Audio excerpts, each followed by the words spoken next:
हरे Krishna. Gita wisdom series में आप सभी का पुनः स्वागत है। आज हमारे सेकेंड चैप्टर के दूसरे अध्याय के तीसरे सेशन में आपका स्वागत है। आज का टाइटल है आर्ट ऑफ सरेंडर। तो साधारणतः सरेंडर ये हम जब भी सुनते हैं तो हमको बॉलीवुड के बहुत सारे डायलॉग्स आते हैं। जब कोई विलन हो, पुलिस वहाँ पर पहुँचते हुए दौड़ते हुए और पुलिस कहता है सरेंडर, अपने आप को हमारे हवाले कर दो, तो हाथ ऊपर करते हैं। तो साधारणतः हमारा अंडरस्टैंडिंग ऐसा है कि सरेंडर मतलब नेगेटिव कनोटेशन है। सरेंडर का अर्थ केवल वो नहीं है शरणागत। वैदिक सभ्यता के अनुसार सरेंडर का अर्थ शरणागत है। और किसी भी स्पिरिचुअल मार्ग में, किसी भी आध्यात्मिक मार्ग में शरणागत होना, किसी का शरण लेना, ये सर्वोच्च मार्ग है। और सभी धर्मों में इसको बतलाया गया, जो कि मैं अंत में आपको बताऊंगा। परंतु सर्वप्रथम व्यक्ति को जब supreme personality of God head या पूर्ण पुरुषोत्तम भगवान श्री कृष्ण को सरेंडर नहीं कर पाते हैं तो किनका आश्रय लेना पड़ता है उनको? जब हम स्वयं के प्रति विचार करते हैं और सबको लगता है कि मेरे शक्ति से ही मैं सब कुछ कर सकता हूँ, मेरा मेंटल पावर ही सब कुछ है। बी पॉजिटिव, सकारात्मक विचार करते रहो, नेगेटिव विचार निकाल दो। परंतु ये सब पेप टॉक और ये सब पॉजिटिव टॉक का फ़ायदा है, परंतु जो सब सकारात्मक चीज़ों के आश्रय है, सब सकारात्मक चीज़ों के स्रोत है, ओरिजिन है, वो है पूर्ण पुरुषोत्तम भगवान श्री कृष्ण रामचंद्र। जब तक इनका हम आश्रय नहीं लेंगे, पूर्ण रूप से हम कभी भी प्रसन्न नहीं रहेंगे और इन सब समस्याओं से अभी हम कभी मुक्त नहीं हो पाएंगे। तो कृपा करके आज के इस प्रसंग को जानने का प्रयत्न कीजिए। मैं अभी थोड़ी देर पहले एक लाइव क्लास दे रहा था जूम के through United states of America के लिए। तो कुछ भक्तों के लिए वहाँ पे भक्त संघ करके उनका ग्रुप्स है। तो वहाँ पर एक माताजी बता रही थी किस प्रकार के उनके घर में 2 लोगों को कोविड पेशेंट है, वो क्वारंटाइन कर दिए गए हैं उनको। और एक तो उनमें उनकी बेटी नर्स है और इस प्रकार से वो सेवा कर रहे हैं और वो पीड़ित है, परंतु उन्होंने भगवान का आश्रय लिया है। तो गंभीर से गंभीर परिस्थिति में हमने भक्तों को देखा है कि कैसे वो पूर्ण पुरुषोत्तम भगवान श्री कृष्ण का आश्रय लेते हैं। हर परिस्थिति में आश्रय लेने वाले व्यक्ति को महान माना गया है। और वो कला अभी अर्जुन हमको बतलाएंगे कि किस प्रकार से वो आश्रय लेते हैं। अर्जुन डाउट से सरेंडर तक किस प्रकार से आए। पहले शंका थी, और शंका, डाउट होना बहुत ही अच्छा साइन है, क्योंकि जिस व्यक्ति को शंका आती है, डाउट आता है, वो प्रश्न करता है।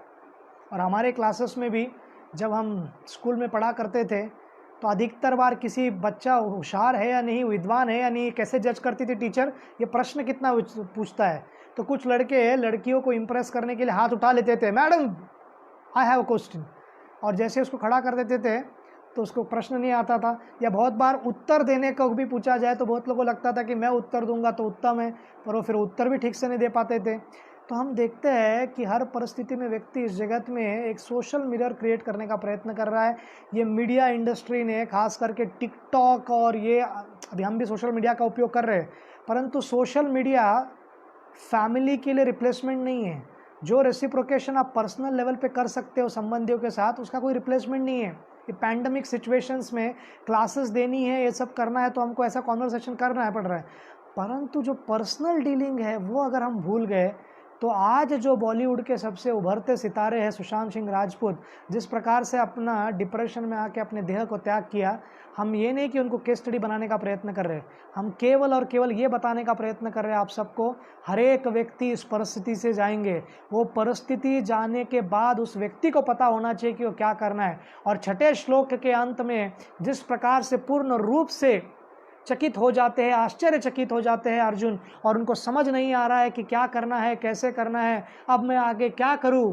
तो 7वें श्लोक में आर्ट ऑफ सरेंडर बताएंगे कि व्यक्ति को अगर राइट में कुछ नहीं दिख रहा है, लेफ्ट में कुछ नहीं दिख रहा है, नीचे कुछ नहीं दिख रहा है, तो कहाँ देखनी चाहिए? ऊपर की ओर। ऊपर का मतलब ये नहीं कि आप फर्स्ट फ्लोर पे हो तो सेकंड फ्लोर देखो, सेकंड फ्लोर पे हो तो थर्ड फ्लोर देखो, या ऊपर तारे देखो, चांद देखो, सूर्य देखो, नहीं। ऊपर की ओर देखने का अर्थ है सरेंडर करना। और भारतीय सभ्यता में कहा गया है जब व्यक्ति रिटायरमेंट का एज आए तो उत्तर की दिशा में, हिमालय की दिशा में जाने की आवश्यकता है, और पांडवों ने भी वही किया। इसका अर्थ यह है व्यक्ति को जब सभी प्रयत्न करने के बाद अपने प्रश्नों के उत्तर नहीं मिल रहे तो उसे समझना चाहिए कि हमको किसी और व्यक्ति का आश्रय लेना चाहिए। हर एक प्रश्नों का उत्तर हमारे पास है, इस प्रकार की कल्पना करना ही अपने आप में गलत बात है और इसको समझने की आवश्यकता है। जितना जल्दी हम समझेंगे उतना अच्छा हमारे लिए होगा।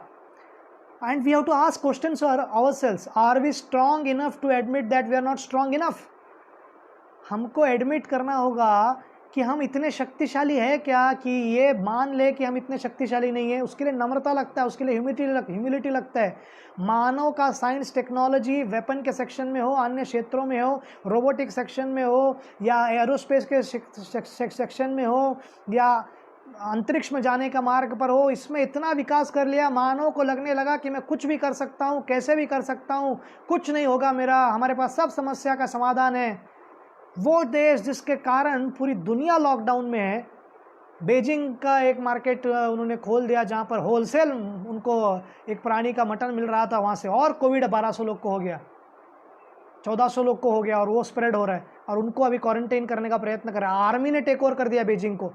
तो विचार करिए, ये कोई साधारण परिस्थिति नहीं है, और इस परिस्थिति को सिंसियरली और सीरियसली लेने की आवश्यकता है. और जब तक हम इसको सीरियसली ले लेंगे तब तक हम इस समस्या का समाधान नहीं कर पाएंगे.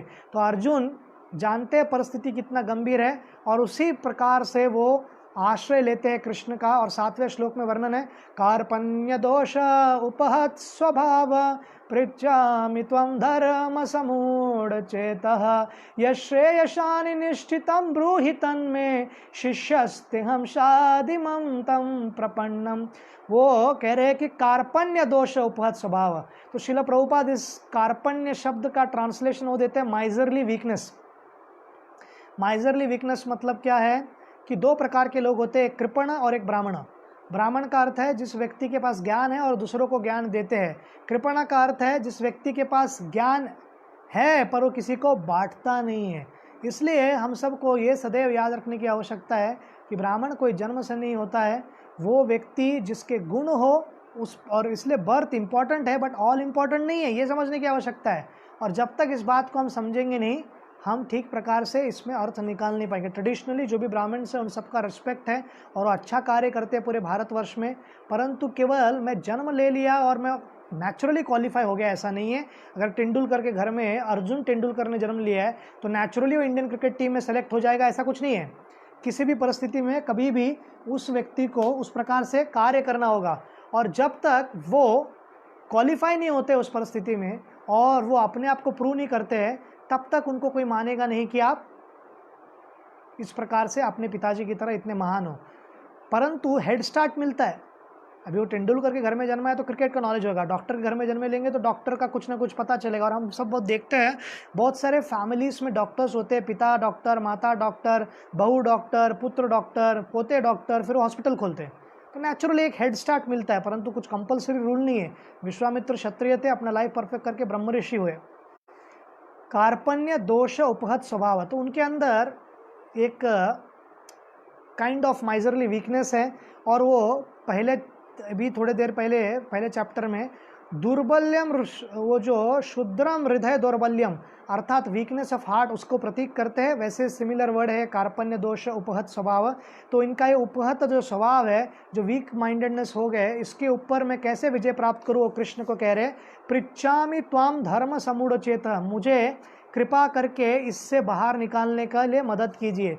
यह श्रेय शान निश्चितम ब्रूहि तन में 2.5 में वो कहते हैं कि श्रेयम भोक्तो अलौके, मुझे भीख मांगना पड़ा तो भी चलेगा और यही सबसे बड़ा कार्य है, भीष्म और द्रोण को मारने से अच्छा तो मैं ये कार्य करूं. परंतु यहाँ पर वो कह रहे हैं कि मुझे समझ में नहीं आ रहा है कि श्रेय क्या है. तो श्रेय मीन्स लॉन्ग टर्म गोल, और दैट इज ब्राह्मणा, दैट इज नॉलेज. ब्राह्मणा does not go by birth. तो बार बार मैं क्लैरिफाई कर रहा हूँ, anyone who is interested in spirituality he is a ब्राह्मणा. तो कृपणा माने प्रेयस अर्थात शॉर्ट टर्म गोल. तो हम लोग इस दुनिया में शॉर्ट टर्म गोल के लिए अभी कुछ प्राप्त करना है तुरंत, तो पेड़ों को काटते हैं, डिफॉरेस्टेशन कर रहे हैं, प्राणियों को मार रहे हैं ताकि हमको आनंद मिले. तो ये नेचर का किकबैक है, ये रिटर्न हमको लात मिल रहा है जिस रूप में कोरोना और कोविड हो रहा है. हम ये नहीं कह रहे और हम ये प्रार्थना नहीं कर रहे कि हर एक व्यक्ति को ऐसा होना चाहिए, परंतु ये समस्या आएंगे ही, सदैव आएंगी. और कोई व्यक्ति कहेगा अरे मैं तो वेजिटेरियन हूँ, मैं सब कुछ ठीक है, पर मेरे पे क्यों आ रहा है. एक रहता है व्यक्तिगत कर्मा और एक दूसरा रहता है प्रासंगिक या कम्युनल कर्मा. जिस समाज में, जिस शहर में हम रहते हैं और वहाँ पर प्राणियों को मारा जा रहा है, खास करके गौ माता को, तो इस प्रकार के कार्य होते ही रहेंगे. शिष्यस्ते हम शादी माम त्वम प्रपन्नम, तो वो कह रहे हैं कि कृपया मुझे कुछ समझ में नहीं आ रहा है, तो कृपा करके मुझे आप अपना शिष्य बनाइए। तो व्यक्ति जो कृष्ण के बातों को मानने के लिए तैयार नहीं थे और कारण दे रहे थे, अभी पूर्ण रूप से समझ गए परप्लेक्सिटी के कारण, अपने जटिलता के कारण, कि अभी मुझे कृष्ण का आश्रय लेना है, और वो कृष्ण का आश्रय लेते हैं। और इस प्रकार हम देखते हैं कि जो हम्बल व्यक्ति रहता है, those who overestimate that their intelligence, underutilize their potential, जो व्यक्ति अपने बुद्धि को बहुत महान समझता है, अपनी क्षमता को पूर्णतः प्रदर्शित कर नहीं पाता है। 2004 ओलंपिक्स, अगर आपको याद है, एथेंस में हुआ था, जहाँ से एक्चुअली ओलंपिक्स का प्रारंभ हुआ है। वहाँ पर जमैका का एक यंग 16-17 साल का या 18 साल के होंगे, यूसेन बोल्ट आते हैं, 200 मीटर के हीट्स में दौड़ते हैं, 5वें क्रमांक पर आते हैं और हीट्स में बाहर हो जाते हैं। फिर व्यक्ति को लगता था कि मैं बहुत प्रभावशाली हूँ, प्रतिभाशाली हूँ। फिर उन्होंने जाकर सबसे टॉप कोच, जिस व्यक्ति को आप देखोगे वो 60 के ऊपर है और अच्छे खासे लट्टू मोटू है, उनका पेट निकला हुआ है, तो कोई व्यक्ति उनको देख के कहेगा ये क्या सिखाएगा मुझको एथलेटिक्स में, परंतु वे महान गुरु बनते हैं उनका नाम है गायल मिल्स। और गायल मिल्स अपने एकेडमी में यूसेन बोल्ट को 20.80 सेकेंड से 19:20 के नीचे लेके आते हैं, और नेक्स्ट ओलंपिक्स जब वो बेजिंग में दौड़ते हैं तो 19.32 का जो वर्ल्ड रिकॉर्ड था, Michael Johnson United states of America के एथलीट थे, उसको तोड़ देते 200 मीटर में, और 100 मीटर में 9.67 का रिकॉर्ड, वर्ल्ड रिकॉर्ड बनाते। प्रीवियस जो रिकॉर्ड था मॉरिस ग्रीन का, वो तोड़ देते हैं, असाफा पावल, मॉरिस ग्रीन, सबका। तो हम देखते हैं कि किस प्रकार से केवल और केवल कि मैं इतना बुद्धिमान नहीं हूँ, मुझे कोई और बुद्धिमान व्यक्ति का आश्रय लेना चाहिए, ये सीख हमको सीखने की आवश्यकता है। अर्जुन को पता है कितना भी महान मैं क्यों ना रहूँ, परंतु मैं कृष्ण भगवान से ज़्यादा बुद्धिमान नहीं हूँ और मुझे उनका आश्रय लेने की आवश्यकता है। Don't challenge the wisdom of God, let the wisdom of God challenge you. अर्थात भगवान के ज्ञान को आप प्रतियोगिता में मत लाइए, आप चैलेंज करने का प्रयत्न मत कीजिए। भगवान के विजडम और भगवान के ज्ञान का आश्रय लीजिए, और अपने जीवन में संघर्ष और चैलेंज को उनका आश्रय लेकर अगर हम प्रश्नों के उत्तर जानने का प्रयत्न करेंगे तो निश्चित रूप से हमें सभी प्रश्नों के उत्तर मिलेंगे। इस जगत में टेक्नोलॉजी, साइंस हमको बहुत कुछ कंफर्ट दिया है, उसमें कोई डाउट नहीं है, बहुत सारे समस्याओं का समाधान दिया है, परंतु ये ऑल इन ऑल नहीं है। हमें कुछ हायर सुपीरियर पावर्स पर भी विश्वास रखने की आवश्यकता है, और यह हाई टाइम है कि हम समझ जाए, संभल जाए और रुक जाए, और ये क्रूरता बंद करे। क्रूरता का सबसे बड़ा प्रदर्शन अगर आपको मैं उदाहरण दूं तो आज के दिन, टुडे इज 14 जून 1982 को सेलिब्रेशन किया गया लिबरेशन डे करके यूनाइटेड किंगडम द्वारा, जो कि पूरे विश्व में साम्राज्यवाद फैला रहा था। फॉकलैंड आइलैंड जो कि अर्जेंटीना का था, 1833 में उन्होंने छीन लिया था और उस पर अपना राज्य लाया। और 1933 में 2 बड़े ब्लू व्हेल, बेचारे व्हेल किसको तकलीफ देते, परंतु इनको मार दिया इन्होंने, ब्लू व्हेल को अंग्रेज़ों ने, और इनके जो जॉ का बोन है उस बोन से एक मॉन्यूमेंट बनाया ताकि लोगों को बता सके। ये मॉन्यूमेंट ऐसे इस प्रकार से खड़ा किया इन्होंने ताकि लोगों को दर्शा सके कि देखो ये हमारे विक्ट्री का साइन है। तो किसी बड़े प्राणी को या किसी भी प्राणी को मारकर आपको मॉन्यूमेंट बनाना है। हम देखते हैं कि बहुत सारे घराने में शेर को शिकार किया, वो मुंडी लगाते हैं, कोई हिरण का शिकार किया तो प्राइड लेते हैं। एक व्यक्ति हिरण का शिकार करने के लिए गए थे, हमारे बॉलीवुड के बहुत फेमस व्यक्ति राजस्थान में, ब्लैक बक का, और फिर फंस गए। अभी हर बार कोर्ट में जाना पड़ता है उनको। तो इस प्रकार से हम देखते हैं कि प्राणी के प्रति क्रूरता अगर हम करेंगे, और ये अंग्रेज़ इस प्रकार से दिला रहे और बतला रहे कि वो लिबरेशन चाहते हैं, आप लिबरेशन डे सेलिब्रेट करते हो किसी और प्राणी को मारकर, तो निश्चित रूप से उसका रिएक्शन आएगा, हर परिस्थिति में रिएक्शन आएगा। तो कृपा करके कभी मत सोचिए कि आपको कोई देख नहीं रहा है। स्टेट लॉ से बच जाओगे आप, पुलिस से बच जाओगे आप, परंतु जो यमराज का पुलिस डिपार्टमेंट है, लॉ जस्टिस डिपार्टमेंट है, every action is equal and opposite reaction, वो आना ही आना है, कर्मा डिफाइंड है और हम उससे बच नहीं सकते हैं। Those who mistake meekness to weakness sentence themselves to spiritual weakness. भक्त अर्जुन की नम्रता को वो अगर ये समझे कि वो डर रहा है अभी युद्ध लड़ने से, इसलिए भगवान का आश्रय ले रहा है और कह रहा है कार्पण्य दोष उपपद सभा, तो अपने आध्यात्मिक जीवन को समाप्त कर रहा है। अर्जुन यहाँ पर केवल हमारे लिए महामाया, योग माया के अंडर जाकर एक एग्जाम्पल सेट कर रहे हैं कि भगवान श्री कृष्ण का आश्रय कैसे लिया जाता है। तो कतई ही ये मत समझिए कि माया में अर्जुन आ गए, वो हमारी सहायता के लिए कार्य करे। जितने भी प्रश्न हमारे जीवन में आएंगे वो सबको सॉल्व करने के लिए। और यूसेन बोल्ट का उदाहरण आगे लेते हुए जीवन के अंत में उन्होंने गाइल मिल्स को धन्यवाद कहा। योहन ब्लेक करके जो सबसे बड़े एथलीट, सेकंड बेस्ट एथलीट है 200 मीटर और 100 मीटर में, वो व्यक्ति भी उनके अंडर थे। परंतु गाइल मिल्स को अगर आप देखोगे तो सिंपल व्यक्ति है, तो किसी गुरु को साधारण मत समझना। तो यहाँ पर कृष्ण को साधारण समझने की आवश्यकता नहीं, क्योंकि वो सारथी है, क्योंकि वो चैरियट ड्राइवर है, घोड़ा चलाने वाले है, तो ये कैसे गुरु बनेगा। तो हमको एक्सटर्नल्स पे कभी ये नहीं करना चाहिए, एक्सटर्नल से व्यक्ति धोखा खा सकता है। तो इसलिए एक ऐड भी आता था, दिखावे पे मत जाओ, अपनी अकल लगाओ। अर्थात उनको अपना बिकावा करना था, सेल्स करना है अपना प्रोडक्ट्स का, परंतु ये फैक्ट भी है। तो हमको एक्सटर्नल्स पे नहीं जाना है, डीप में जाकर अभ्यास करने की आवश्यकता है। हम देखते हैं कि हर एक व्यक्ति को शास्त्र में भगवान के विल को समझने की आवश्यकता है। भगवान क्या चाहते हैं, इस परिस्थिति में भगवान क्या चाहते हैं, वो परिस्थिति में भगवान क्या चाहते हैं। तो आप कहोगे कि हमारा कोई डायरेक्ट कनेक्शंस नहीं है, इसलिए गुरु साधु शास्त्र का ट्रायंगल है।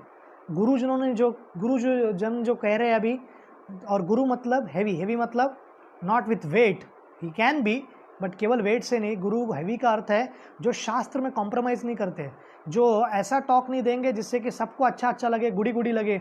सबको प्रोत्साहन देना ठीक बात है, सबको उत्साहित करना ठीक बात है, पर वास्तविकता सत्य बोलना होगा ना। क्या किसी व्यक्ति को हम ये कह सकते हैं नहीं आप बिल्कुल मत डरो, आप शाश्वत काल के लिए जीने वाले हो, आपका अंत कभी नहीं होने वाला, ऐसा कभी होने वाला है?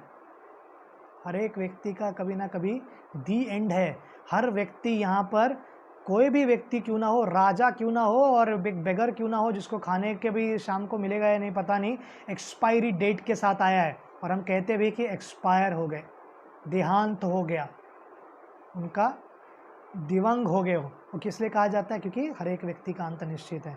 तो विल ऑफ गॉड कैसे समझ सकते हैं हम? गुरु साधु शास्त्र से समझ सकते हैं। और ब्रॉड पर्सपेक्टिव में भक्तों का जीवन देख के, प्रहलाद महाराज ने जब ऐसी गंभीर परिस्थिति थी तो उन्होंने क्या किया? परीक्षित महाराज को 7 दिन में मृत्यु होने वाला जब शापित हुए तो उन्होंने किनका आश्रय लिया? फिर उसके बाद द्रौपदी जब ऐसे गंभीर परिस्थिति में थी, क्योंकि वैदिक पर्सपेक्टिव में, आज के पर्सपेक्टिव में किसी स्त्री को सबके सामने निर्वस्त्र करने का प्रयत्न करे तो अपने आप में बहुत उनको लिए बहुत ही अशोभनीय होगा और स्त्री को बहुत बुरा लगेगा। परंतु यहाँ पर तो 5000 साल पहले की बात करें, वो भी द्रौपदी का, तो कितना गंभीर परिस्थिति था। तो इतना डिफ़िकल्ट सिचुएशन से उनका बेस्ट मोमेंट में परिवर्तित होता है कृष्णा फैक्टर के कारण। तो सरेंडर जो है, शरणागत जो है व्यक्ति सही जगह पर करे। हम सरेंडर हो गए अपने इंद्रियों को, हम सरेंडर हो गए, हम मन के गुलाम हो चुके हैं। मन जो कहता है हमको वो करते हैं। कृष्ण गीता में कहते हैं मन हमारा सबसे अच्छा मित्र है। अगर मन को हम नियंत्रित कर पाए तो हमसे सबसे अच्छा मित्र है, पर अनियंत्रित मन हमारा सबसे बड़ा शत्रु है। और ये सबसे पहले समझने की आवश्यकता है कि एंटिटीज को तो क्लियरली समझ ले। शरीर हमारा है, हम शरीर नहीं है। हमारा ही शरीर है तो इसका शरीर का ध्यान रखने की आवश्यकता है, पर हम शरीर नहीं है। तो ये मिस आइडेंटिफिकेशन के कारण अधिकतर दुख होता है। मन हमारा है, मन हम नहीं है। बुद्धि हमारी है, बुद्धि हम नहीं है। अहंकार, खास करके मिथ्या अहंकार हमारी ही है कि मैं इंडियन हूँ, मैं ये हूँ, मैं वो हूँ, परंतु वो हम नहीं है। हम क्या है? भगवान श्री कृष्ण के विभिन्नांश और जीवात्मा, जो आत्मा है जिसको भगवान श्री कृष्ण का आश्रय लेना है। और better to look stupid than act stupid. भगवान के सामने अगर हम मूर्ख भी दिख गए तो कोई समस्या नहीं है। मूर्खता करने से ज़्यादा मूर्ख दिखना ठीक है। एक बार शिल प्रभुपाद कहते थे कि in front of guru if you are look like stupid, और लाइक स्टूपिड का सेंस ये नहीं कि आप कुछ एकदम ही उसको लो, ऐसा अलग अर्थ मत निकालिए। बोलने का अर्थ है कि हायर अथॉरिटी के सामने, हमारी परंपरा ऐसी है, आपको बहुत कुछ पता होगा फिर भी पिताजी माताजी को बोलने देते हैं हम, और फिर अपनी राय देते हैं। और आजकल का कल्चर क्या है? माता पिता को बीच में ही कट करके अपना मत देना ताकि तुम बहुत बुद्धिमान हो चुके हैं। ये वैदिक कल्चर था ही नहीं। इसलिए जब द्रौपदी को लेकर आते पांडव, तो कुंती महारानी वो भगवान की पूजा कर रही थी, या उन्होंने देखा नहीं था कि वो पांडव आए हैं, तो वो कहती है कि अपने आप में बांट लो। तो उसके पहले ये कहते नहीं, दौड़ते हुए आते नहीं, माँ आपके लिए मैं द्रौपदी लाया, द्रौपदी लाया। वो वेट करते। तो वैदिक कल्चर में क्या है? पेशेंस है। वैदिक कल्चर में क्या है? पहले बड़े बोलते हैं और उनके बातों को काटा नहीं जाता है। तो इसलिए अर्जुन का जो पर्सपेक्टिव है कि अगर बड़ों के बातों को अगर हम टाल नहीं सकते हैं, उनकी अवहेलना नहीं कर सकते, तो उनको मैं मारूं कैसे? परंतु अभी वो पूरा समझ गए कि मेरा श्रेय क्या है, मेरा कार्य क्या है, पूर्ण प्रकार से भूल गए। और अब वो कह रहे हैं कि मैं आपका आश्रय लेना चाहता हूँ। Better to admit I am wrong and be right than to insist I am wrong and stay wrong.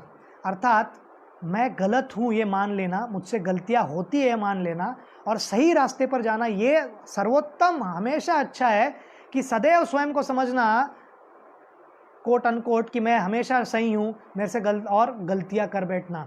तो मानव जाति को सबसे क्रिटिकल मोमेंट पे ये समझना होगा कि ये जो किलिंग फ्री उन्होंने चालू किया है, जो प्राणियों को निर्मम तरीके से मारते हैं, उसको कहीं ना कहीं फुल स्टॉप नहीं तो कम से कम कुछ तो कमियां करने की आवश्यकता है, नहीं तो इस प्रकार के रोग आते रहेंगे। एक तो स्पिरिचुअल सेंस में, वैदिक सेंस में कर्मा है, और दूसरा अगर साइंस के स्तर पे आप देखोगे जितने भी स्लॉटर हाउसेस है वो ग्लोबल वार्मिंग में कार्य करते हैं, और उसके कारण इतने सारे ग्लेशियर मेल्ट हो रहे हैं। बहुत सारे देश 2100 जब आएगा वर्ष तब तक पानी के नीचे हो जाएंगे। मालदीव्स जैसा देश जहाँ पर अनेक भारतीय लोग अपने विवाह के बाद आनंद लेने के लिए वहाँ पर जाते हैं, वो मालदीव्स देश का एग्जिस्टेंस ही नहीं रहेगा एक थोड़े समय के बाद। तो हर व्यक्ति का एक कर्तव्य है और उसको निभाने की आवश्यकता है। Prepare for life's bump by slowing down, इस जब लाइफ लेसन्स है इस श्लोक से हम ले सकते हैं। लाइफ में बम्प आएगा, सीधा रास्ता कभी नहीं रहता है, हमेशा आप जैसा चाहते हो वैसा होने नहीं वाला है। और ये बम्प को सहन करने के लिए जैसे गाड़ी देखता है स्पीड ब्रेकर है, बम्प है, स्लो डाउन करते हो, एक्सेलरेटर कम करते हैं, ब्रेक पे पावर रखते हैं, वैसे ब्रेक करने की आवश्यकता है। वो दौड़ते हुए ट्रेन, दौड़ती हुई लाइफ, दौड़ दौड़ दौड़ भागते रहो बस। सुबह सीएसटी फास्ट, सुबह चर्च गेट फास्ट, फिर रात को फिर विरार फास्ट, फिर ये फिर वो। कहीं ना कहीं हमको थोड़ा देर विचार करने की आवश्यकता है। एक मैंने मराठी में वीडियो देखा था, बहुत ही सुंदर वीडियो था। उसमें ये बता रहे थे कि कैसे वो व्यक्ति सुबह उठता है और सुबह उठने के बाद सेम इवेंट, पत्नी दूध लेती है, फिर पेपर लेता है, और ये बहुत लेट उठता है, फिर नहाता है, नहाने के बाद फिर वो कहता है नाश्ता बनाया क्या, वो माता जी पैसे तो बेचारे को बना के देती है, फिर वो खाना चालू करता है, फिर डब्बा रेडी नहीं है अभी तक, चिल्लाता है, फिर डब्बा लेता है, फिर कहता है मुझे पास भी निकालना था। जो माता जी कहती है अगर पास निकालना था ट्रेन का तो जल्दी क्यों नहीं उठे, इतना लेट क्यों उठते हो। फिर वो स्टेशन जाता है और ये माता जी उनको कंटिन्यूसली कॉल कर रही है आधे एक घंटे से, ताकि स्टेशन तक पहुंचने तक। तो थाना स्टेशन में जब पहुंच जाते हैं, घोड़बंदर में रहते थे और फिर उसके बाद वो देखते हैं कि इतना सारा मिस कॉल आया है, फिर वो कॉल उठाते हैं, प्लेटफॉर्म पे खड़े थे, वो माताजी उनको कहते हैं कि कहाँ पर हो आप। तो कहते हैं क्या इतना क्या इंपॉर्टेंट था, पहले ही मैं लेट हो चुका हूँ, ट्रेन पकड़ना है। तो कहते हैं कि आप कैसे भूल गए कि आप कल ही रिटायर हो गए हो, कल आपका रिटायरमेंट हो गया है, आप अभी जॉब क्यों गए। वो माता भी भूल गई, अपने सिस्टम में मशीन की तरह कार्य करते ही रही बिना रुके, और वो व्यक्ति भी भूल गया कि भाई मैं रिटायर हो गया हूँ। ऐसा जीवन हो गया है मुंबईकर का। मैं इसका अवहेलना नहीं कर रहा हूँ या विडंबना करने का प्रयत्न नहीं कर रहा हूँ, मैं केवल ये बताने का प्रयत्न कर रहा हूँ कि बम्प है, ये बम्प हमको सीखने के लिए स्लो डाउन, अपनी नेसेसिटीज़ पर फोकस करो। वांट्स का लिस्ट तो बहुत बड़ा है, इच्छाओं का कोई अंत नहीं है, ज़रूरतों पर ध्यान दो और खुश रहोगे। और इसके बाद 8वें श्लोक में अर्जुन कहते हैं मुझे ऐसा कोई साधन नहीं मिलता जो मेरे इंद्रियों को सुख रहे, मेरी इंद्रियों को रोक पाए। अरे देवताओं का आधिपत्य भी मुझे प्राप्त हुआ तो भी मुझे शांति नहीं मिलेगा। तो ये हम देख रहे हैं कि कैसे शारीरिक स्तर पर आसक्ति होने के कारण ये मेरे रिलेटिव्स है, मेरे भाई है, मैं कैसे लड़ूँ वो सोच रहे, जबकि मेन कार्य क्या है, धर्म का कार्य करने का आवश्यकता है। कृष्णा का इंस्ट्रक्शन है लड़ने का तो लड़ना चाहिए। When we find ourselves in trouble do we also find ourselves. जब हम समस्या में रहते हैं और हम समस्या में रहते हैं तो हम अपने आप को जान पाते हैं, पहचान पाते हैं। समस्या हमको सिखलाती है रियल सेल्फ को जानने के लिए कि मैं कौन हूँ, मैं क्या कर रहा हूँ, ऐसे ही करते रहना है क्या, ऐसे ही जीवन बिताना है क्या, ऐसे ही ये चूहे के रेस में दौड़ते रहना है क्या पूरी जीवन। वो व्यक्ति ने कहा पेरेंट के प्रेशर से, मैंने फैमिली के प्रेशर से, पीयर प्रेशर से आगे बढ़ते रहना, आगे बढ़ना है, पर कब तक और कहाँ तक। वैदिक कल्चर एम्बिशन के खिलाफ नहीं है, बट आपको ऑब्सेस्ड नहीं रहना चाहिए कोई चीज़ से। हमको स्लो डाउन करने की भी आवश्यकता है, और ये ऐसे ही चलता रहा तो हमको और कोई मार्ग नहीं रहेगा, हमको फिर लैंड पे जाना पड़ेगा, और वही बेस्ट है एक वैदिक दृष्टिकोण से अगर देखा जाए तो। Our values are our real valuables. हमारे जो सीख दिए गए वैदिक सभ्यता में सहिष्णुता, फिर उसके बाद सेटिस्फैक्शन रखना, कंटेंटमेंट रखना, संतुष्ट रहना और ज़्यादा लोभी ना बनना, ये हमारे रियल वैल्यूज़ है। केवल प्राइस टैग पे कुछ नहीं होता है। हम जीवन प्राइस टैग का जीते हैं। बाजू वाला ने मारुति लाया तो मैं सेंट्रो तो लाऊंगा कम से कम, उसने सेंट्रो लाया तो मैं वैगनर लाऊंगा, इसने वैगनर लाया तो मैं और एक बड़ा लाऊंगा, फिर उसने ऑडी लाया तो मैं मर्सिडीज़ लाऊंगा, मैं मर्सिडीज़ लाया तो उससे भारी कार लेके आऊँगा लूज। तो इस प्रकार से केवल compete करने में कोई आनंद नहीं है। और ये तुलनात्मक जीवन हम देखते हैं कितना भयंकर परिस्थिति हो गया इस बॉलीवुड के एक्टर्स और बहुत सारे लोगों को, क्योंकि एक वो पेज 3 में जीवन जीते थे, शाम को पार्टियां किया करते थे, तो घर में बैठना भी उनको नहीं जम रहा है, शांति से घर में बैठ नहीं सकते लोग, जिनको बाहर जाने की आदत थी वो ये भी टॉलरेट नहीं कर पा रहे। और अधिकतर लोगों को क्योंकि निरंतर पैसा कमाना और उड़ाने की आदत थी, क्रेडिट कार्ड को स्वैप करने की आदत थी, जब अब सब छीन लिया गया है तो डिप्रेशन में जा रहे हैं। और एक famous upcoming Bollywood actor Sushant Singh Rajput अपने जीवन को अंत कर दिए। बहुत दुखदाई है, उसे सही समय पर गाइडेंस की आवश्यकता थी। उसने राइट देखा, लेफ्ट देखा, नीचे देखा, आजू देखा, बाजू देखा, सब जगह देखा, उसने ऊपर नहीं देख पाया, उसे ठीक प्रकार से दृष्टिकोण नहीं मिला। तो हम ये नहीं कह रहे हैं कि किसी व्यक्ति के जीवन में डिप्रेशन नहीं आ सकता, डिप्रेशन हर एक व्यक्ति के जीवन में आता है, पर उस डिप्रेशन में किसका आश्रय लेना ही आवश्यकता है। मटीरियल चीज़ें, भौतिक चीज़ें हमको डिप्रेशन से बाहर नहीं निकाल सकती है। Accepting our powerlessness can be most empowering. मैं शक्तिहीन हूँ, मेरे में सब शक्ति नहीं है, ये सबसे शक्तिशाली हमारा अस्त्र बन सकता है। क्यों? क्योंकि हम सर्वशक्तिमान कृष्ण का आश्रय ले सकते हैं और वो हमको मार्गदर्शन दिखाएंगे कि कैसे आगे बढ़ना है और कैसे आगे चलते रहना है। Success in one field can not be compensate for failure in another field. कोई बॉलीवुड एक्टर है, कोई स्पोर्ट्स स्टार है, कोई बिजनेस टाइकून है, वो बहुत सक्सेसफुल है उसके क्षेत्र में, मतलब वो मन पे विजय प्राप्त किया है, इंद्रियों पर विजय प्राप्त किया है, माइंड का पीस है उसके पास। ऐसा नहीं है, बिल्कुल नहीं है। माइकल जैक्सन, एल्विस प्रिस्ली, ये सब हिप पॉप स्टार्स एकदम फेमस, जमाइका के जितने भी पॉप स्टार्स, अधिकतर लोग ड्रग एडिक्शन के कारण, क्योंकि they can't control that addicted, वो अपने व्यसन को छोड़ नहीं पाते हैं और उसके गुलाम होकर कितने लोग का प्राण चला गया है।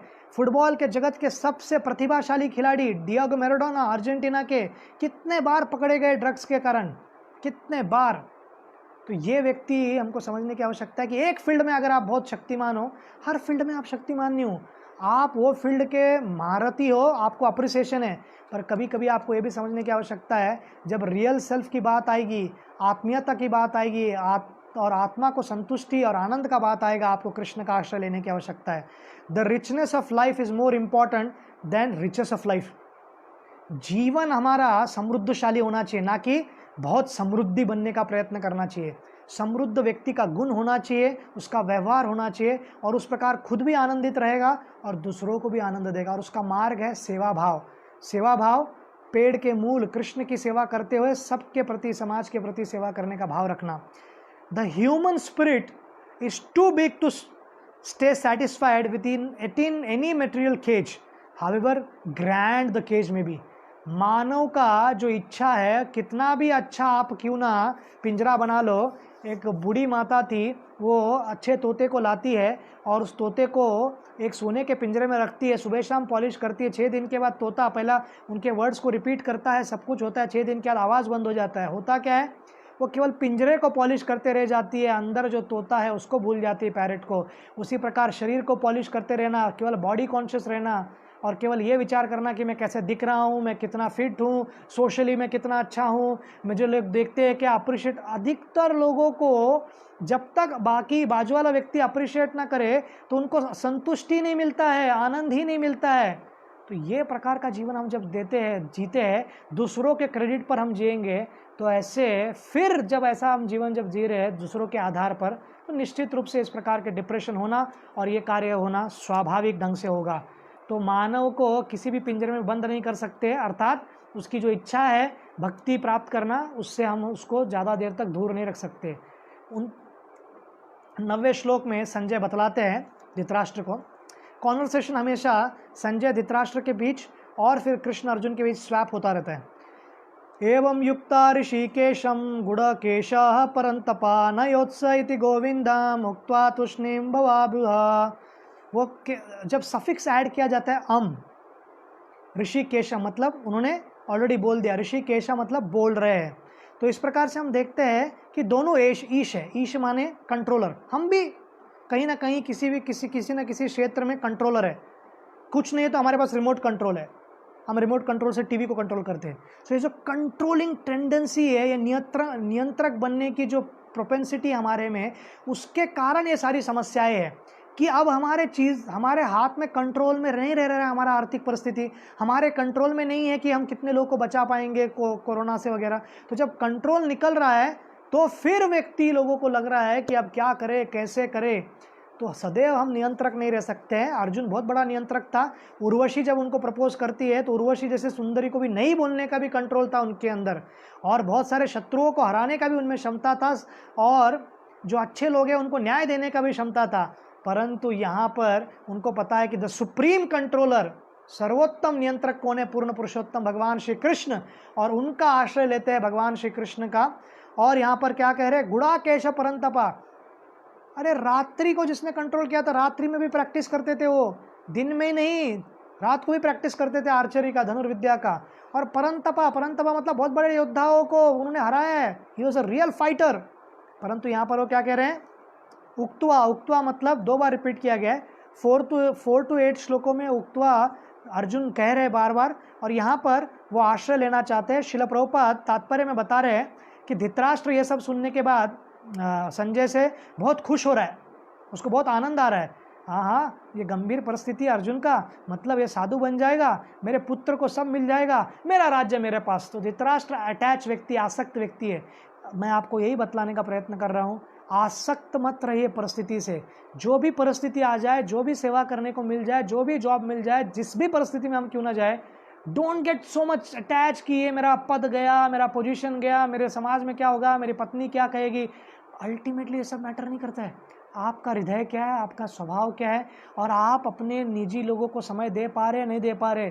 केवल स्टेटस सिंबल के लिए, इसके लिए अगर आप पूरा जीवन मेहनत करते रहे, दूसरों को संतुष्ट करने का प्रयत्न करते रहे, खुद को ही भूल गए, तो कभी खुश नहीं रह पाएंगे। और ज़्यादा सोचिए मत, don't over think yourself into paralysis. ज़्यादा सोचने की आवश्यकता नहीं। सिंपल रूल है, जो भी समस्या है गीता के माध्यम से गीता पढ़ने का प्रयत्न कीजिए, सभी समस्याओं का समाधान है। प्रैक्टिकल लेवल पे जो भी ज़रूरतें हैं, वेदर डॉक्टर है, सबका आश्रय लीजिए। परंतु मन को नियंत्रण करने के लिए जो मन के डॉक्टर है, चिकित्सक है कृष्ण, उनका आश्रय तो आपको लेना पड़ेगा। उसका तो कोई रिप्लेसमेंट आप बना नहीं सकते हो। The first place we lose the battle is in our thinking. तो हम लड़ रहे हैं, अभी पूरी दुनिया लड़ रही है इस कोविड से। पहली बार हम कहाँ हार जाते हैं पूर्ण रूप से? जब मन में ही हम जब सोच रहे हैं कि सब कुछ समाप्त हो गया। तो don't give up, keep fighting. Medical स्तर पर फाइट करो। और अधिकतर लोग बहुत प्रकार से डर जाते हैं, और डरने का कारण क्या है? They think that the whole existence is body.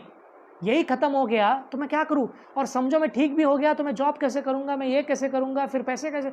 इतना ओवर थिंक मत करो। अभी आपका प्रायोरिटी क्या है? हेल्थ। तो बी सेफ, डिस्टेंस मेंटेन करो, और अच्छे से जो भी प्रिकॉशंस कह रहे हैं वो लेने का प्रयत्न करो। और इसके कारण क्या होगा? Then you will get a second chance. There is always a chance. हमारा फास्ट लाइफ में ऐसा हो गया, fast food, fast train, fast flights, fast internet, सब कुछ फास्ट। Marriages, love fast. एक व्यक्ति कहते हैं love at first sight, divorce at first fight. तो एक कहते हैं कि प्रेम पहली नज़र में हो गया और पहले ही लड़ाई में तलाक भी हो गया। तो हम यहाँ देखते हैं कि कैसे इस प्रकार से हमको थोड़ा सा स्लो डाउन करने की आवश्यकता है। और 10वें श्लोक में कृष्ण कहते हैं, संजय कहते हैं धृतराष्ट्र को, जो खुशी मिल रही थी ना, थोड़ा क्षणिक खुशी, सैडिस्टिक प्लेजर कि अर्जुन नहीं लड़ने वाला धृतराष्ट्र, उसके पूरे अरमानों पर पानी फेर देते हैं संजय अभी बोलकर। तम उवाच ऋषिकेश प्रहसन इव भारत सेनयोरुभयोर्मध्ये विषिदंतम इदं वच। हे भरतवंशी धृतराष्ट्र, उनको धृतराष्ट्र को भरतवंशी कह रहे, उस समय दोनों सेना के मध्य शोकमग्न अर्जुन से कृष्ण मानो हंसते हुए ये शब्द कहे। अब धृतराष्ट्र को लग रहा था कि अभी गेम एंड हो गया, पर कृष्ण भी इन्वॉल्व हो रहे हैं, और कृष्ण के कन्विंसिंग पावर को सभी लोग जानते हैं, और कृष्ण इस प्रकार से कहेंगे कि क्या महत्व है। So far more important than book cover is what book covers. Book का कवर क्या है, उसका पेज क्या है, उसके ऊपर की कवरिंग कैसी है, ज़्यादा इंपॉर्टेंट नहीं है। पूरे पुस्तक में क्या विषय पर चर्चा है वो महत्वपूर्ण है। इसलिए दुनिया में बहुत सारे केक्स की तरह, हॉट केक्स की तरह सेल होने वाले बहुत सारे पुस्तक रहेंगे, परंतु गीता 5,000 सालों से एटलीस्ट लिखित रूप में, ज्ञान तो शाश्वत है। वैदिक ग्रंथ, रामायण, महाभारत आज भी पढ़कर हजारों लाखों लोग अपने जीवन को परिवर्तित कर पा रहे हैं। रामायण लोगों के जीवन को परिवर्तित कर पा रहा है, सामाजिक तत्व को मेंटेन कर पा रहा है। भारत वंश में इतने सारे राजघराने थे, इतने सारे जाति उपजाति सब कुछ है, इनको संगठित करने का और एक साथ रखने का अगर किसी ने कार्य किया है वो है रामायण और महाभारत, और ये बहुत आवश्यक है। इसलिए वैदिक सभ्यता is not a caste system. Caste is a word from Portuguese, from Europe, जहाँ पर अलग अलग क्लासेस हुआ करते थे। सबसे ऊपर था क्लर्जी जो है, फिर था एडमिनिस्ट्रेटिव क्लास जो दोनों लोग एक्सप्लॉइट करते थे, पीजेंट्स फार्मर्स को और वर्किंग क्लास को। तो भारतवर्ष में ऐसा कभी नहीं था। केवल 200-300 साल से कभी कवर्ड या अनक्वालिफाइड प्रिस्टली क्लास ने, वो भी 0.001% लोगों ने किसी पर अत्याचार किया है, अवश्य किया है, परंतु इसका अर्थ ये नहीं है कि वो सदैव होते रहा है। तो यहाँ पर वो कह रहे हैं कि विषिदंतम, विषिदंतम मतलब विचलित होकर या दुखी होकर या उनको समझ नहीं आ रहा है क्या करना है, ये शब्द का बार बार उपयोग किया गया है। और दूसरी बात, प्रहसन युवा भारता, वो हंस रहे। तो कोई व्यक्ति ये सोचेगा अरे बेचारा इतना कॉम्प्लेक्स सिचुएशन में, इतना समस्या में है और रो रहा है, उसके आँख से अश्रु आ रहा है, अश्रुपूर्ण कुलेक्षणम, उनका गला सूख रहा है, त्वचा पूरी गर्म हो रही है और कृष्ण हंस रहे, कितना इनसेंसिटिव है। तो इस पर विश्वनाथ चक्रवर्ती ठाकुर एक सुंदर कहते हैं, वो ये सोच रहे हैं कि अरे मेरा मित्र था, मेरे साथ बैठा हुआ करता था, हम साथ में प्रसाद खाते थे, एक दूसरे के कंधे पर हाथ रखते थे, एक दूसरे को छेड़ते थे, मजाक करते थे, ये मेरा शिष्य बनने को तैयार हो गया, इसलिए अर्जुन कृष्ण थोड़ा सा हंस रहे। और कृष्ण और हंसने का मुख्य पॉइंट क्या है? Smile on the face of Krishna is the only panacea for all the problems and sufferings of this material world. हमारे सभी समस्या, सभी दुखों का एकमात्र समाधान, I am not saying from a material sense perspective, जो भी नीडफुल है वो सब करना चाहिए, परंतु ultimately will have to face the death. वो जब फेस करना है उस वक्त अगर हमको पूर्ण पुरुषोत्तम भगवान श्री कृष्ण के हसमुख चेहरे का प्रसन्नता पूर्वक हमको अगर स्मरण हो जाए, या हम गुरुजनों के और भक्तों के सहायता से उसको स्मरण कर पाए, तो हमारी जीवन की परिपूर्णता होगी, परफेक्शन होगा। परफेक्शन इसमें नहीं है, we have to have art of living, जीवन कैसे जीना है वो बहुत ज़रूरी है, but one should also learn art of dying. तो जीवन कैसे जीना है? पूरा जीवन धर्म के आधार पर, जो भी आपका कार्य है, as a student, as a professional, as a father, as a son, as a daughter, जो भी आप हो, और माँ, सब रोल आप निभाइए, कृष्ण को जीवन का केंद्र रखिए, भगवत गीता का अध्ययन कीजिए और उसके प्रिंसिपल्स को अपने जीवन में लेने का प्रयत्न कीजिए। ये कोई ऐतिहासिक केवल पुस्तक नहीं था, ये कंटेम्प्ररी है। और सबसे ज़्यादा स्ट्रेस या डिप्रेशन में अर्जुन से ज़्यादा कौन जा सकता है, पर उस परिस्थिति से उनको एनर्जेटिकली ऊपर उठाकर 18वें अध्याय में उनको तैयार करते लड़ने के लिए, और भीष्म, द्रोण, कर्ण, दुर्योधन, दुशासन जैसे महान महान शत्रुओं को समाप्त कर देते हैं अर्जुन, और एक हाथी पूरा युद्ध में जीतते हैं भीम के साथ सहायता लेकर, पांडवों का विजय होता है कौरवों पर। उसी प्रकार अगर हम कृष्ण का आश्रय लेंगे, अगर हम अपने लाइफ को सरेंडर करेंगे, और सभी धर्मों में वर्णन है सरेंडर का, इस्लाम का अर्थ ही है सरेंडर, उनमें सरेंडर मानते हैं, आश्रय को मांगते हैं। बुद्धिज्म में सरेंडर है, बुद्धा के शब्दों को मानना की आवश्यकता है। बुद्धा ने आत्मा या नेक्स्ट लाइफ या वेदास के ऊपर कभी नहीं बोला। क्यों? क्योंकि ये बोलेंगे तो फिर जो लोग कलयुग में जो प्रैक्टिस अलाउड नहीं है, एनिमल सैक्रिफाइस करना, वो करते रहते हैं, इसलिए इन 3 सब्जेक्ट को बोला नहीं। पर उसमें भी आश्रय लेने की आवश्यकता है, शरणागत होने की आवश्यकता है। क्रिश्चियनिटी में शरणागत होने की आवश्यकता है जीसस क्राइस्ट के लिए। जितने भी नन्स हैं, बहुत सारे तथाकथित क्रिश्चियन थियोलॉजिस्ट जो एंटी फीलिंग्स रखते हैं भारतीय सभ्यता के प्रति, वो कहते हैं कि कृष्ण ने इतने सारे लोगों के साथ नृत्य कैसे कर सकते हैं। वो सब उनकी इच्छा थी, वो सब भक्त है। और कृष्ण 8 वर्ष के थे, 8 वर्ष में किसी व्यक्ति को कामुक भावनाएं नहीं आ सकती है, अगर आप जस्ट सेंस में भी विचार कर लिए। और वो दिव्य लीला थी, और उसमें हर एक व्यक्ति के साथ पर्सनली थे कृष्ण, और वो आत्मा और परमात्मा का कनेक्शन है। किसी भी नन को आप पूछिए कि वो क्या ओथ लेती है जब वो नन बनती है, उनका ओथ रहता है कि हम मैरिड टू जीसस। वो विवाहित नहीं है, परंतु क्राइस्ट के प्रति विवाहित है, और उस प्रकार से वो अपना जीवन जीते हैं। तो क्या इस पर प्रश्न पूछ सकते कोई व्यक्ति? नहीं, क्योंकि वो शरणागत है। एसेंस को समझने की आवश्यकता है। It is not the oath which they take, उसको लिटरल नहीं लेना है। उसका मतलब क्या है? मेरे जीवन में अभी मेरे को कोई और फैमिली नहीं, जीसस क्राइस्ट मेरा फैमिली और मुझको प्रचार करना है। तो क्रिश्चियनिटी में हम देखते हैं, यहूदी धर्म में हम देखते हैं कि अब्राहिम मोसेस के प्रति और जितने भी रबीस हैं उनके प्रति शरणागत है। सिखिज्म में हम देखते हैं कि जितने भी गुरु हुए हैं उनके दिए हुए गुरु ग्रंथ साहिब के प्रति वो कितने शरणागत है। और अन्य सभी भाई फेथ हो, यूनिवर्सल यूनिटलिज्म हो या अनेक अनेक मार्ग हो, उन सब में कहीं ना कहीं व्यक्ति शरणागत होता है। और वैदिक सभ्यता में तो शरणागति, आर्ट ऑफ सरेंडर तो बहुत ज़रूरी है। गजेंद्र ने भगवान का आश्रय लिया है इसलिए वो मगरमच्छ से बच पाए। द्रौपदी ने कृष्ण का आश्रय लिया तो अपने आबरू को संभाल पाई, बचा पाई और इस प्रकार से इतनी महान भक्त बनी। प्रहलाद महाराज ने नरसिंह देव का आश्रय लिया। परीक्षित महाराज ने भगवान श्री कृष्ण के महान भक्त सुखदेव गोस्वामी महाभागवत का आश्रय लिया, श्रवणम का आश्रय लिया और इस प्रकार अपने जीवन को परफेक्ट किया। तो इस पैंडमिक में एक मार्ग है जो हम सरेंडर कर सकते हैं। हमको सरेंडर कोरोना को नहीं करना है, कृष्ण की करुणा को करना है। और कृष्ण की करुणा सदैव रहती है। हर परिस्थिति को हम ट्रांसफॉर्म कर सकते हैं। गंभीर परिस्थिति को एक महान परिस्थिति में हम बदल सकते हैं अगर हम हमारा कॉन्शियसनेस बदल पाए। और ये बहुत बहुत आवश्यक है। और इसको ठीक प्रकार से सकारात्मक विचार करके हमको भगवान के आश्रय लेने की आवश्यकता है। आप सभी का बहुत बहुत धन्यवाद। हरे कृष्णा।